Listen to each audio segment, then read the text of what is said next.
This episode is brought to you by Audi. The road is calling. Embrace the thrill of the drive with the all-new, fully electric Audi Q6 e-tron. Featuring effortless power, serious acceleration, and advanced Audi tech. It's not just a new EV. It's a new way to experience driving. The all-new, fully electric Audi Q6 e-tron is here. The next chapter of Audi starts now. I can say to my new Samsung Galaxy S25 Ultra, hey, find a keto-friendly restaurant nearby and text it to Beth and Steve. And it does, without me lifting a finger. So I can get in more squats anywhere I can. 1, 2, 3. Will that be cash or credit? Credit. 4. Galaxy S25 Ultra, the AI companion that does the heavy lifting so you can do you. Get yours at Samsung.com. Compatible with select apps. Requires Google Gemini account. Results may vary based on input. Check responses for accuracy. Hey, Fidelity. What's it cost to invest with the Fidelity app? Start with as little as $1 with no account fees or trade commissions on U.S. stocks and ETFs. That's music to my ears. I can only talk. Investing involves risk, including risk of loss. Zero account fees apply to retail brokerage accounts only. Sell order assessment fee not included. A limited number of ETFs are subject to a transaction-based service fee of $100. See full list at fidelity.com/commissions. Fidelity Brokerage Services, LLC, member NYSE, SIPC.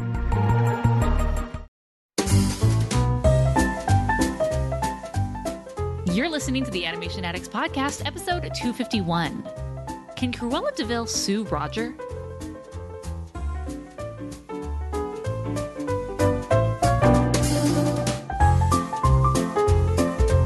Welcome to the Animation Addicts Podcast with the Rotoscopers, the #1 place to get your animation fix with animation addicts just like you. Each episode, we dive into the wonderful world of animation featuring Disney, DreamWorks, Pixar, and everything in between. From hilarious discussions and movie reviews to interviews with industry insiders, this show's mission is to brighten your day through our love of animation. So hop on your nerdy couch, grab some snacks, and get ready to hang out with your animation besties because it's time to dive into today's episode. Hey there, animation addicts. I'm your host, Morgan Stradling. And I am Chelsea Robson. Chelsea, have you been keeping up with the Amber Heard versus Johnny Depp defamation case? I have indeed. And what are your I don't thoughts? know very many people who haven't. I know. If you're online, you're following this. I mean, I'm just going to put it out there. It is a circus. Like, the entire thing is a complete circus, but it's one of those car wrecks that you just can't look away from. Mm-hmm. So, yeah, I have definitely been watching it. Yeah, this is a very interesting defamation case. And as I was watching it, I was thinking, you know what? This would make a great nerdy couch discussion. Or something somewhat related. I've actually had this idea in my head for a while, which is, Roger sings this amazing song called Cruella De Vile, and it's about Cruella De Vile. And he's really beating up on her in this song. And so I thought, you know what? Could she sue him for defamation? So here we go. Nerdy couch discussion time. Let's talk about the great defamation case of Cruella De Vile versus Roger. Here at the Almond Joy Factory, where tropical vibes abound, we use soft, fresh-tasting coconut. The crunchiest almonds and delicious chocolate candy. Ah, but do you know what our most important ingredient is? Sometimes you feel like a nut. Sometimes you don't. Almond Joy's got nuts and something even way better than that. Yes, Almond Joy is made with almonds and joy.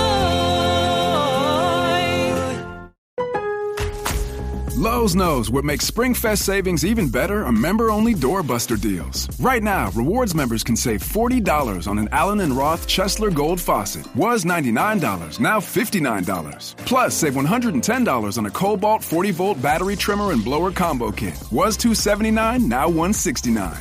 Lowe's, we help, you save. Valid through 3/24 while supplies last. Program subject to terms and conditions. Details at lowes.com/terms. Subject to change. This episode is brought to you by Shopify.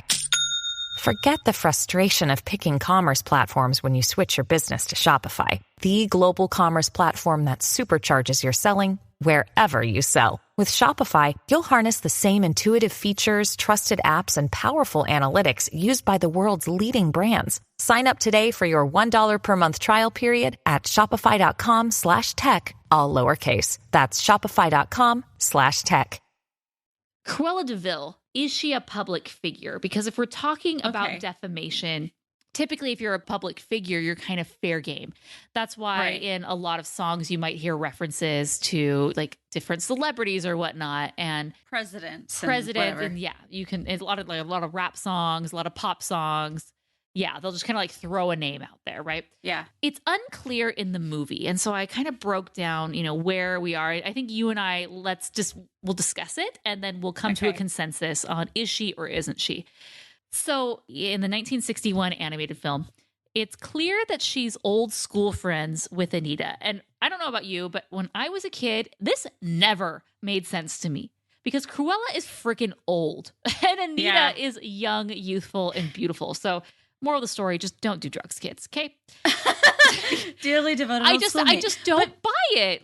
Maybe she went back for her college degree. So here's the thing.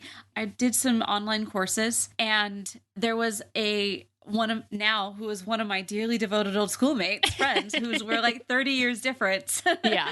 I sang at her daughter's wedding kind of thing. And so there was like this on-campus event that we went to, and she was also from out of town and I was from out of town. So we met up, and we actually were roommates, quote unquote, like we shared a hotel room during this event. And so she jokes around that we were roommates in college. So it could make sense. I see that. Okay. Yeah. It's a bit of a stretch, but nonetheless, they are dearly devoted old schoolmates. So fine, I will take that as canon because that's what's presented to us. Right. So in the original novel, she's a pampered and glamorous London heiress. Obviously, she's the former schoolmate of Mrs. Dearly, which is the name in the book of Anita. No. Davies. I think Roger Davies is what they... Okay. Yeah, they changed the name in the 1961 version. But... they describe her as the last descendant of a prosperous and notorious family. She appears to be wealthy, but is heavily in debt. Okay. So that's the original novel. So, you can sometimes take elements of that and maybe it's still relevant to the movie. We're going to talk just about the movie version. So in the movie version, really all we know is that all they give us is she appears to have wealth. She has DeVille Manor, but it's DeVille Hall. Down. It's very run down. She has these furs and coats and whatnot, but they really don't talk about her money explicitly. And anyway, there was a really funny article in 2002. Forbes ranked Disney's Cruella as the 13th wealthiest fiction character. We're talking all fiction, citing that the single 65-year-old, and here's another thing, 65 years old. Anita is not 65 years old. So I'm not, again, I don't get how they became schoolmates. Maybe it was also an online class, Morgan. Right. It says that she has a net worth of $875 million obtained through inheritance. Now, I will say, one, where did they get this number? What on earth? Two, and I don't know if they're referring to other versions of of this series, because the 1996 version has her being a pampered and glamorous London heiress and fashion designer. So she's the heiress, as we see in the original novel, but they add the fashion designer element on top of it. So I feel like it's taking elements from that one as well, because I just am not getting $875 million from her. Okay, I'm not getting those vibes. Anyways, so based on all of this, you and I, Chelsea, in the 1961 version, is she a public figure? I don't think she is. I don't think she is either. From the information we're giving. She has a cool car, a great coat, and a rundown manor. Yes. So I can understand where they could have gotten the net worth of somebody, because you may own a lot of property and a lot of land. Your house rich, but money poor. So I can see how that could be a thing if she's heavily in debt. But she still has all of these properties and everything that she's using as collateral, maybe. So I can see the number, but I really don't think that she's anything more than that, because people know the house, but it's hard not to know the house. Yeah. The old DeVille place. Like, Hell Hall. It's, yeah. It's down the street, it's large, and it's in the countryside. But just because you have a big house, does that mean you're a public figure? No. There's lots of people with big houses that we don't have no idea who they are. That's true. I'm going to say no. Mm-hmm. I'm going to say she is not a public figure, which means that she has more of a case against him. Yes. Okay. So before we go and who are we calling up on the stand, and we're actually in the court, it's important to look at the law regarding this. Now, for U.S. law, which this is set in Britain, so wouldn't even apply. This is the link according to Wikipedia. Under common law, to constitute defamation, a claim must generally be false and have been made to someone other than the person defamed. So you have to say something false and make it to someone other. It can't just be like, I hate you, or you're a horrible person, or and say that to that person's face directly. Right. So that's pretty vague. And in the U.S., for defamation, Cruella is the one that has to actively prove in court that she's harmed by the song. So she has to proactively go this. If she's enough of a public figure, you hit a certain level of notoriety where you're just open to kind of parody, where anything is kind of can be considered a parody. So she would have to claim the claims in the song were false and unrepresentative of her, which is interesting because the song was written, in the early part of the movie, and a lot of the things that are said actually happen and become true over the course of the movie. Yeah. We'll talk about the actual accusations later, but so that's the U.S., okay? So she has to go and prove it. And on top of that, basically that this caused her harm, limited her money-making opportunities, or hurt her in some way, that because of this specifically, she was unable to get work or get more jobs, or it affected, her livelihood. Yeah. Okay. So from the British, now, Chelsea, when I was initially talking with her, she's like, okay, well, you go and you do the research of 1960s British defamation law. And I was like, okay, but I didn't. There's got to be a book. I didn't go down that rabbit hole. So in general, this is in modernity, here is the British perspective. And this is probably the one that matters more because of the jurisdiction of where this is. So English law is particularly different than American law. The onus of proof isn't on the person who claims they were defamed, but the person allegedly guilty of the defamation. So it's complete opposite in the UK, where the person who did the defamation, or allegedly, they must prove that their work does not defame the person in question. And I think this is really interesting that it's so different. Yeah. So so in this case, it would be on Roger to do all the work and show, and it just doesn't. It seems the other way around. The person who's being defamed has more skin in the game, I guess, to really like show, and they know like the specifics. Like, how would Roger know the inner workings of Cruella's business dealings? And okay, like, well, I had a contract for $20 million for this, and because of this song, they cut me, and they told me it was because how would he know that? So that just seems a lot harder to prove. Yeah. So in this case, Roger needs to prove that his work does not defame Cruella. So a big, okay.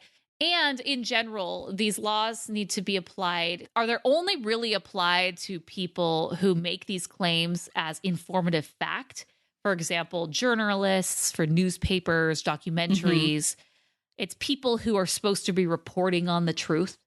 And saying like, this is a fact. Really, in Britain, it seems like, from what I've read, I mean, I may be totally wrong, but this is what I dug up, that they're really the only ones that are able to, you're able to come and do a defamation case. So really the idea of going against an entertainer or a songwriter just wouldn't normally happen in the UK. Yeah. Okay.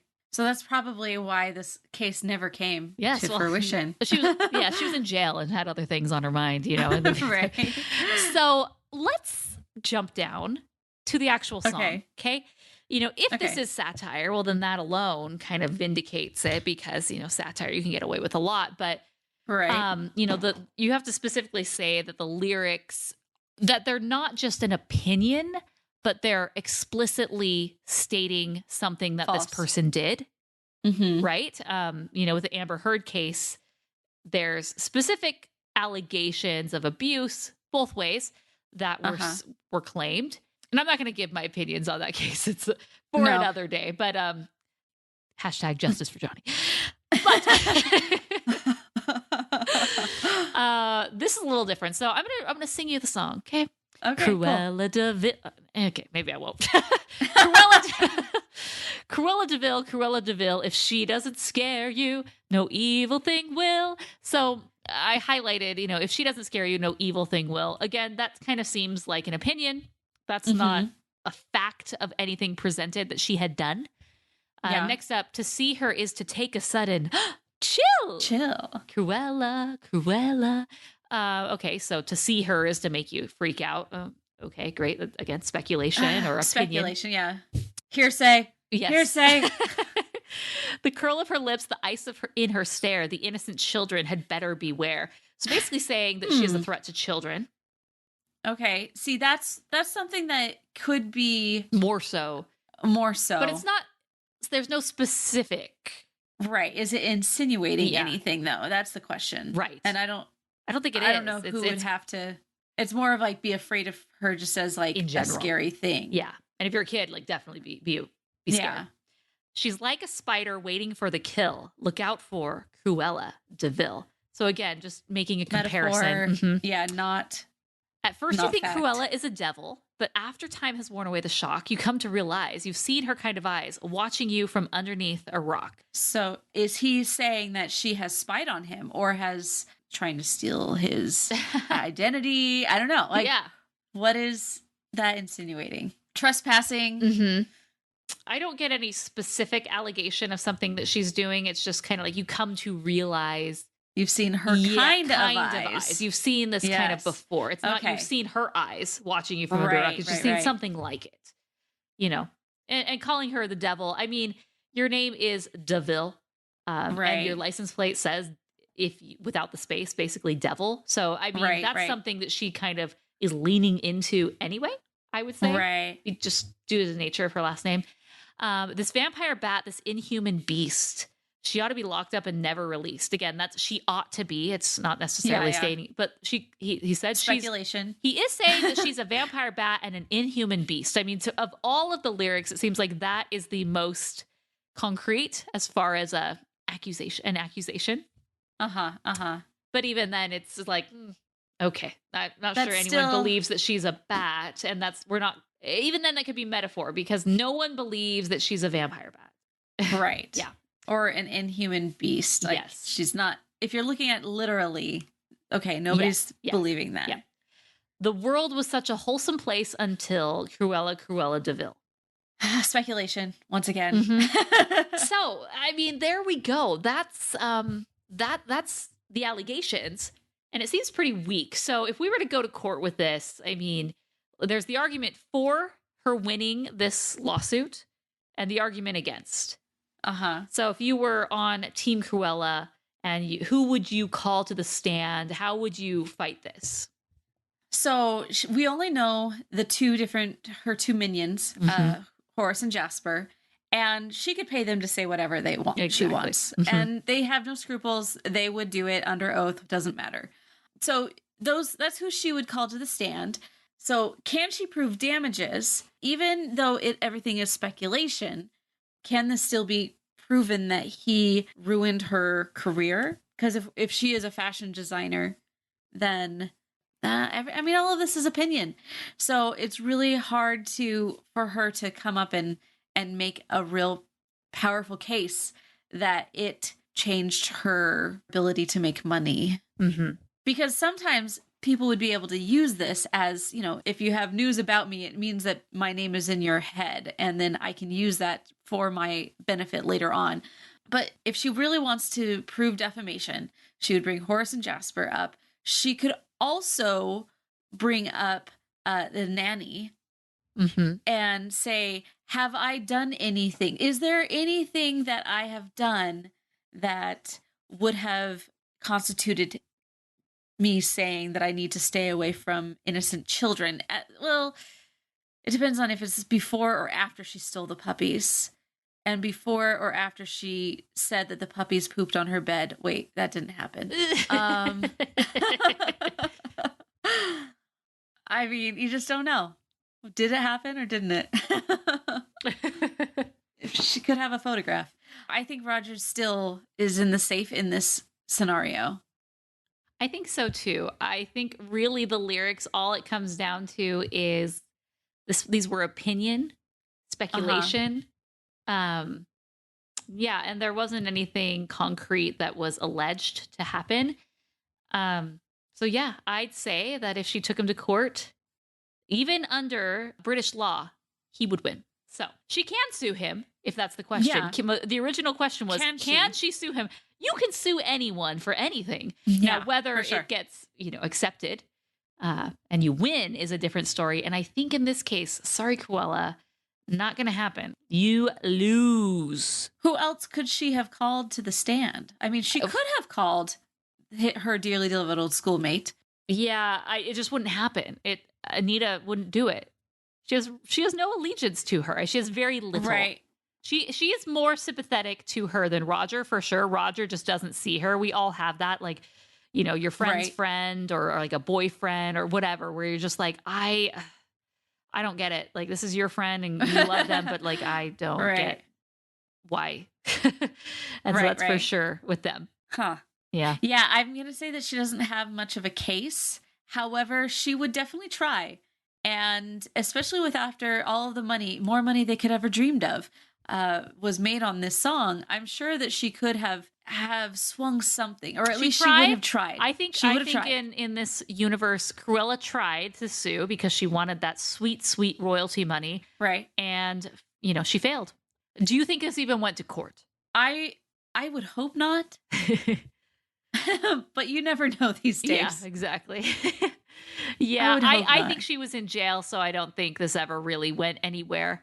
And he was just living on his Dalmatian plantation with all that sweet, sweet musical royalty money. So good times for Roger. Way to go. You were a struggling musician and you finally hit the big one. It only takes one.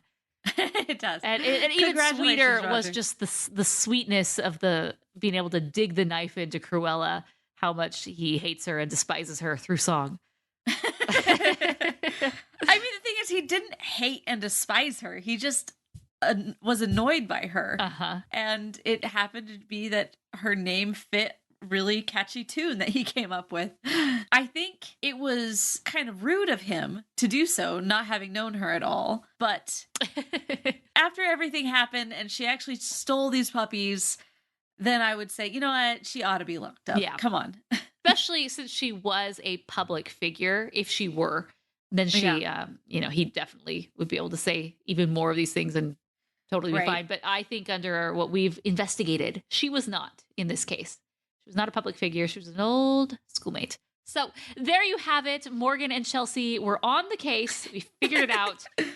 Yes, Cruella De Vil can sue Roger, but it was not successful. Sorry, guys. But yay, Team Roger. Justice for Roger. I object. Justice for Roger. Good times. Good times. That's all we have for this episode of the Animation Addicts Podcast. This is one of our nerdy couch discussion episodes where we just have a fun time nerding out about various fun animation tropes. If you have an idea for a nerdy couch discussion, definitely let us know. We give first pick to the patrons. They get to submit their ideas for a nerdy couch discussion. So if you're interested, go to rotoscopers.com/Patreon to check out all the perks of being a patron. And again, thank you to all of the patrons of the show. We appreciate your support and we love you guys. So before we go, we do have a quick voicemail that we want to play, and it is from Megan. Hi, Rotoscopers. This is Megan from Virginia. I just watched The Bad Guys in theaters and listened to your podcast, and I definitely agree with you that it was a really great movie, and I really enjoyed it as well. I have so many questions about the movie. One is, why is everybody cool with just anthropomorphic animals living amongst people and they're just like part of society? Why is the Sam Rockwell wolf so attractive?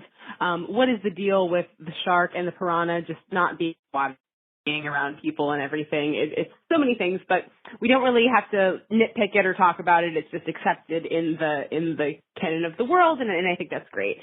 But one of the great things I love about this movie was the stylized animation that they had. I think that for so long there were so many animated films that focused really heavily on trying to be realistic with animation, like getting the water really, really right in like Finding Nemo, or you know, the live action quote unquote Lion King that really is fully animated and not live action at all. You know, we've learned that we can get hyper realistic animation, and I think that the fact that we have achieved that makes it so much more interesting for animated movies these days to like have to make stylized choices. And I thought that the stylized animation in this movie was really interesting, you know, akin to things like Missiles versus Machines and Into the Spider-Verse, where, you know, it was just, there were very clear animation choices that were made. So just, you know, really wanted to applaud the movie on that. Loved the voice acting, loved a lot of things about it, the humor, it was all great. Yeah, just like hearing you guys talk about it as well. And I hope that you have a great rest of your week. Thank you so much. All right. Thank you so much, Megan. So you had some very interesting points. First off, why is everyone cool with the anthropomorphic characters in The Bad Guys? Exactly, right? It's weird. It's not really explained, but it just works. It doesn't need an explanation. It's like, it very clearly says like, these are the characters that you need to care about. In a way, because there are a few human characters that are important to the plot as well, but it's funny. I really would love to know why they decided to make that happen. And I'd be interested to see if the graphic novels maybe were done in that way as well. I mean, the way it makes sense to me is that even though like all of these are from fairy tales, all of these tropes are from fairy tales, and we the humans tell these fairy tales to our children, and so they are, in essence, we're telling stories about real animals in the society. Mm-hmm. So looking at it that way makes sense to me. But that's basically the story I tell myself. So the next thing she talks about is, why is Sam Rockwell's wolf so attractive? How wooga! Yes, right? I mean, I think this is one of the main things that people have been saying, and it's almost kind of a cliche at this point, is that he's just kind of this generic cool guy, bad guy person. But it's the voice, it's the clothes, it's just the swagger that he has. And I hate to bring this up, but there is this article that I saw, and it just like, why do we be this way, people? And I am not associating myself with this, but there is an article that came out around the time the movie was released in Rolling Stone, and it says, I almost don't even want to read it. If you have kids in the room, I think this is the only time I've ever had a disclaimer, but it says, when do we get to see Mr. Wolf's expletive? Why some furries are losing it for the bad guys. And when I saw that, I was just like rubbing my head like, we can be better, guys. We can be better. Come on. So that's a real thing. I'll include a link in the show notes if you're interested. If you so desire. And it's just as proof that this actually like, happened. Okay, there's one thing to say, oh, he's hot and he's super attractive and he's just such an appealing character. But it's another to take it to that level where we need to see it definitely pornographic. I'm like, guys, that's a no. That's a no for me, dog. Yeah. So, moving right along, Megan talks about like, what's the deal with shark and piranha not being around, not being able to be in water? Like, yeah, that doesn't really work out too well. That's why one of them should have been a skunk.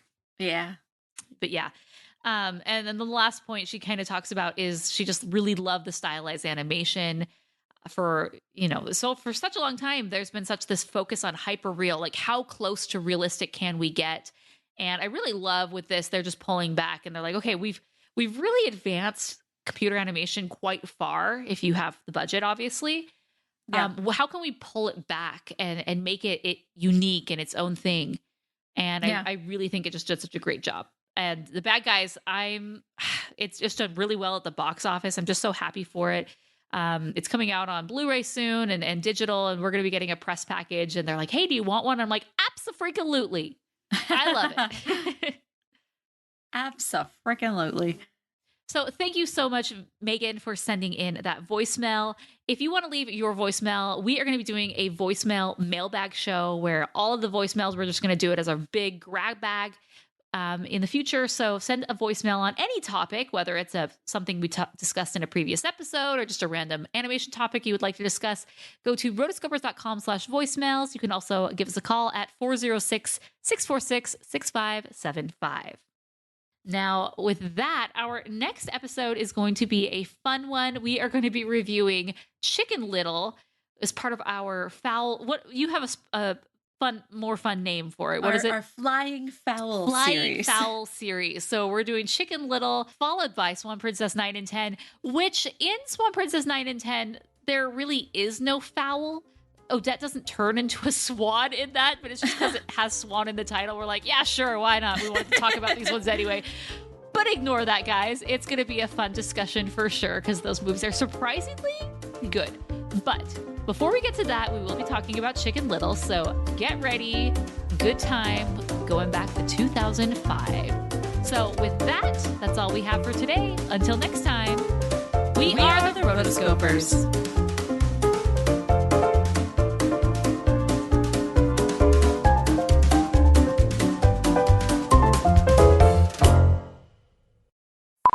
Like the next one out? Yeah. Okay. Do you have another? No, it's fine. Hold on. I didn't know if you had a. Okay. Yeah, I know. Ugh. What, babe? Okay. She was barking at my door.